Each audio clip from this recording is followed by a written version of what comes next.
పచ్చని పర్వతాల అంచులో ఉన్న అందమైన గ్రామం, ఆ గ్రామానికి ఆనుకుని ఒక శాంతమయమైన సరస్సు. చుట్టూ పచ్చని పొలాలు, చిన్న చిన్న ఇళ్ళు, గ్రామాన్ని కౌగిలించుకునేలా ప్రవహించే నది. పక్షుల కిలకిలారావాలు ఆకాశాన్ని అలరిస్తుంటే, దూరంలో పిల్లల ఆటల సందడితో గ్రామం జీవంతో నిండిపోయింది. రవి, ఒక సరదాగా ఉండే 10 సంవత్సరాల పిల్లవాడు, ఒక చిన్న గ్రామంలో జీవిస్తాడు.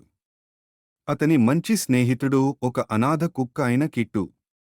నది దగ్గర కిట్టును ఒక చిన్నపిల్లగా ఒంటరిగా కనుగొన్న రవి దాన్ని ఇంటికి తీసుకువచ్చాడు. అప్పటినుంచి వాళ్ళిద్దరూ విడదీయరాని మిత్రులుగా మారారు.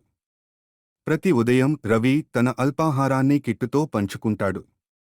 ఆ తర్వాత పొలాలకు తల్లిదండ్రులకి సహాయం చేయడానికి వెళ్ళాడు.